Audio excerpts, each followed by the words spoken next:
ती इच्छा परमेश्वरांना तिची पूर्ण करो यासाठी मी सर्वांना विनंती करतोय की आपल्या कोपरकर्णी गावाच्या वतीनं, ग्रामस्थांच्या वतीनं, या महिला वर्गाच्या वतीनं, आमच्या मित्र परिवाराच्या वतीनं मी सर्वांना विनंती करतोय की ताईसाठी आपण 2 मिनिटं उभे राहून ताईने आपण भावपूर्ण श्रद्धांजली द्यायची आहे.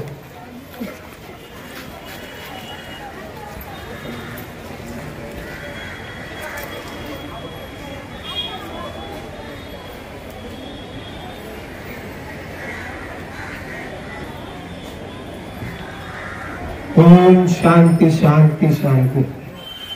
चला तर कुणाला इच्छुक असतील त्या लोकांना मी विनंती करतो की आपण ताईंसाठी भावपूर्ण श्रद्धांजली जे कॅन्डल लावून आपण भावपूर्ण श्रद्धांजली द्यायची आहे. आणि ही झाल्यानंतर पुढचा आपला प्रोग्राम काय म्हणजे रूपरेषा काय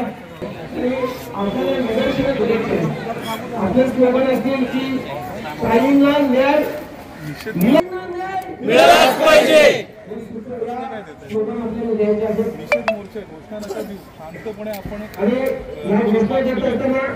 आपण शांतपणे आपण ते तिथे रॅली काढायची. त्यानंतर आणखीन एक सूचना आहे की काल मीटिंगनुसार ठरवण्यात आलेलं आहे की आपल्याला, मी मगाशी उल्लेख केला की पहिली मिसिंग कंप्लेंट येणाऱ्या पोलीस स्टेशन मध्ये झाली. त्यांना आपल्याला पाहिजे तशी सॅटिस्फाय येणाऱ्या पोलीस स्टेशन मध्ये जाऊन एका म्हणजे 19 तारखेला दुपारी जेवल्यानंतर 2 वाजता घटनास्थळी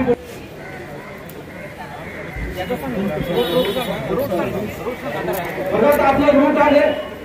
इथून गावामध्ये प्रवेश करणार आहोत. तिथून गेल्यावरती पोलीस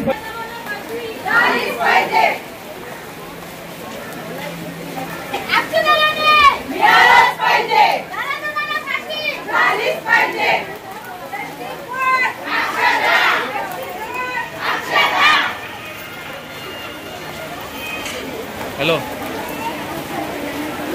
येता होता घराची पोचता आले बघ. हॅलो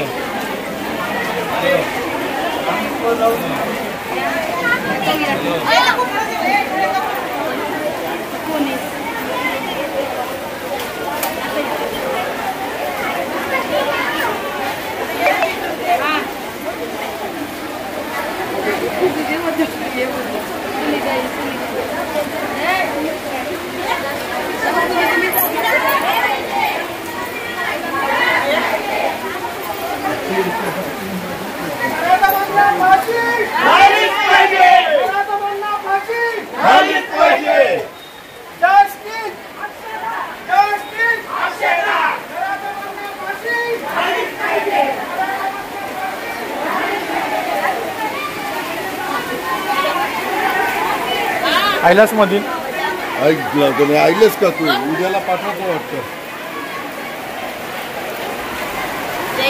जाऊ दे बोललो ना. आता लेडीज काम आहे पुरुषाला येऊन दे.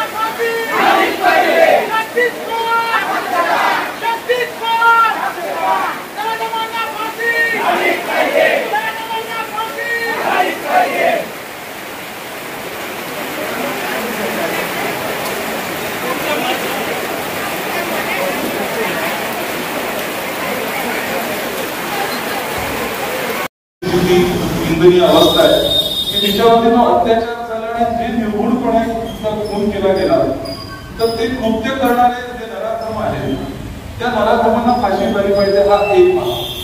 ते नुसते नराधम नाही आहे तर कुठला तरी गंधेडी आहे, कुठला तरी तो ट्रकवाला ड्रायव्हर होता, कोणतरी तो रस्त्याच्या साईडचा माणूस होता, अशातला माणूस आहे. मंदिरातले पुजारी होते. माणूस आपल्या समाजातल्या महिला असतील अनेक ज्या काही आहेत. आपण देवपुळे आहोत. आपण प्रत्येक गोष्टीसाठी देवाकडे आपण आपल्या मनशांतीसाठी असेल आपल्या कुठल्याही गोष्टीसाठी देवाच्या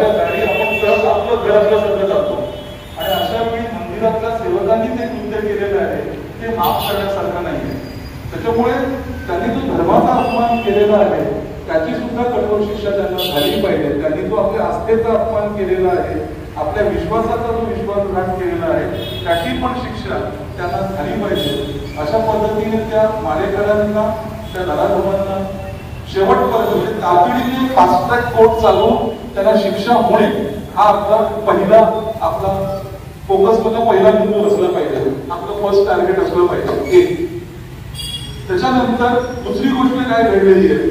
दुसरी गोष्ट घडलेली आहे कौटुंबिक हिंसाचार. जो कौटुंबिक हिंसाचार आपल्या समाजामध्ये अपेक्षित नाही. आपण मातृसत्ताक संस्कृतीची लोक आहोत, म्हणजे पोरीला देव म्हणणारी लोक आहोत. लेख झाल्यानंतर आपल्याकडे दुखवला नाही म्हणत पोळी, लेख झाल्यानंतर आपण त्याचं आनंदाने स्वागत करतो.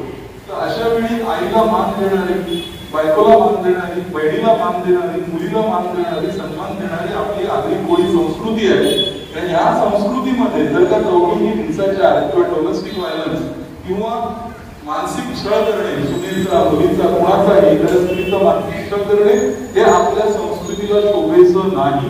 त्यामुळे डोमेस्टिक व्हायलन्स हा कौटुंबिक हिंसाचार थांबला पाहिजे आणि ज्यांनी हे कृत्य केलंय त्यांना त्याची शिक्षा, कठोर शासन झालं पाहिजे. हे आपलं दुसरं टार्गेट असेल. ह्याच जोडीला म्हणजे थोडंसं डायव्हर्ट करून मला मी बोलतो म्हणून मला माझ्या 2 गोष्टी याच्यात ऍड करायच्या की आपल्याला थोडंसं या गोष्टीला सखोलपणे विचार करण्याची गरज आहे. त्याच्या प्रबोधन आपण स्वतंत्र करू, पण जर गोष्टी असतात, जर का आपल्या मुलीला त्रास होतोय, आपल्या मुलीला तो छळ होतोय किंवा तिला त्रास होतोय, तर कुठेतरी आपण तिची बाजू घेतली पाहिजे, तिची बाजू ऐकली पाहिजे. तिला कॉन्फिडन्स तयार केला पाहिजे की बाबा सासरी जर का तुला कितीही कोणताही त्रास झाला तर माहेरची दारं किती खुली आहे. आणि शिकले सवरल्या पोरींना आपण का शिकवतो? आपण याच्यासाठी शिकवतो की त्या पाया उभ्या राहिल्या, त्या कधी गरज पडली तर एकटीने तिने तिचा संसाराचा गाडा हाकला पाहिजे. एकटीचं आयुष्य ती समर्थपणे, यशस्वीपणे आणि सन्मानाने ती जगली पाहिजे. अशा पद्धतीने आपण त्या पोरींना शिकवतो ना, तो कॉन्फिडन्स कुठेतरी आपल्या माहेरच्या माणसांपर्यंत तयार करणं. म्हणजे मी कुठल्या एका कुटुंबाला याच्याबद्दल बोलत नाही, पण कुठेतरी आपल्या सगळ्यांनी अशी घटना पुन्हा घडू नये. जर का माझी बहीण, माझी मुलगी कधीही अशा पद्धतीच्या प्रसंगात गेली तर तिला वाटलं पाहिजे माझं माहेर खुलं आहे आणि माझ्या माहेर